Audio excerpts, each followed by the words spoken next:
নমস্কাৰ এই মুহূৰ্তত এটা অত্যন্ত গুৰুত্বপূৰ্ণ খবৰ দিব বিচাৰিছো মহাশক্তিধৰ আমেৰিকাৰ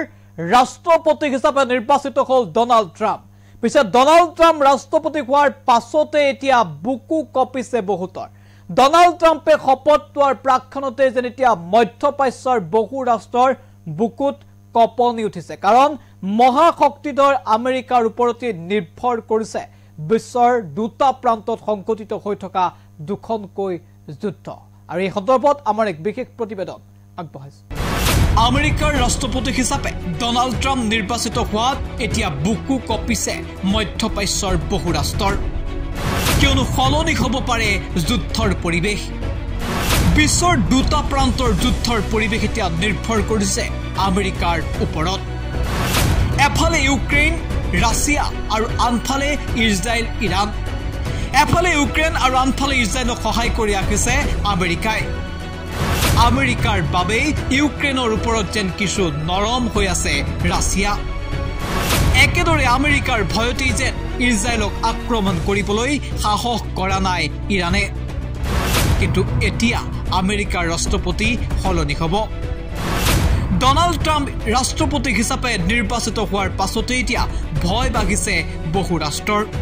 যদি আমেৰিকাই সহায় নকৰে কি হ'ব ইউক্ৰেইন আৰু ইজৰাইলৰ ভৱিষ্যত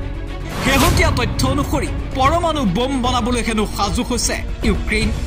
জো বাইডেন ৰাষ্ট্ৰপতি হৈ থাকোঁতে ইউক্ৰেইনক পৰ্যায়ক্ৰমে সহায় আগবঢ়াইছিল আমেৰিকাই সমান্তৰালভাৱে ইজৰাইলকো আমেৰিকাই আজিৰ দিনটোলৈকে আগবঢ়াই গৈছে সহায়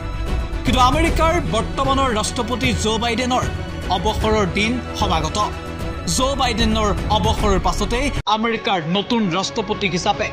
শপত গ্ৰহণ কৰিব ডনাল্ড ট্ৰাম্পে শপত লোৱাৰ পাছত কি হ'ব যুদ্ধৰ পৰিৱেশ তাক লৈ এতিয়া উদ্বিগ্ন হৈ পৰিছে বিশ্ববাসী কিয়নো মাত্ৰ কিছুদিন পূৰ্বে ডনাল্ড ট্ৰাম্পে ঘোষণা কৰিছিল যে ইউক্ৰেইনৰ ৰাছিয়াৰ যুদ্ধ 24 ঘণ্টাৰ ভিতৰতে তেওঁ শেষ কৰিব পাৰে কেৱল সেয়াই নহয় যুদ্ধৰ নামত ধন অপচয়ৰ কথাও কৈছিল আমেৰিকাৰ নৱ নিৰ্বাচিত ৰাষ্ট্ৰপতি ডনাল্ড ট্ৰাম্পে যাৰ পৰা স্পষ্ট হৈ পৰিছে যে যুদ্ধৰ সমাধান বিচাৰে ট্ৰাম্পে আৰু যুদ্ধৰ সমাধান বিচৰাৰ লগে লগে হয়তো আমেৰিকাৰ সহায়ৰ পৰা বঞ্চিত হ'ব ইউক্ৰেইন যাৰ বাবে এতিয়া শংকিত হৈ পৰিছে ইউক্ৰেইন সমান্তৰালভাৱে ধাৰাবাহিকভাৱে ইজৰাইলে আক্ৰমণ কৰি থকা হিজবুল্লাৰ সমৰ্থনত থিয় হৈ ইৰাণে ভাবুকি প্ৰদান কৰি আহিছে ইজৰাইলক ইতিমধ্যে ইৰাণক সহজভাৱে নলয় আমেৰিকাই কিন্তু জো বাইডেন ৰাষ্ট্ৰপতি হৈ থাকোঁতে সেয়া যেন কিছু নৰম স্থিতি আছিল ইৰাণৰ ওপৰত আমেৰিকাৰ কিন্তু ডনাল্ড ট্ৰাম্প ৰাষ্ট্ৰপতি হোৱাৰ পাছত হয়তো এই যুদ্ধই ভয়ংকৰ ৰূপ ল'ব পাৰে কিয়নো ইৰাণৰ বিৰুদ্ধে আমেৰিকান সৈন্যই আৰম্ভ কৰিব পাৰে সামৰিক অভিযান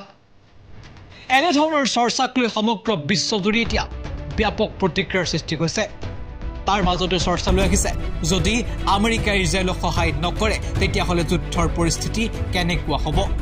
বাকী যিয়েই নহওক মুঠতে মহাশক্তিধৰ আমেৰিকাৰ ওপৰতে এতিয়া নিৰ্ভৰ কৰিছে বিশ্বজুৰি চলি থকা যুদ্ধৰ ভৱিষ্যত ইণ্টাৰনেশ্যনেল ডেস্ক এনি টক্স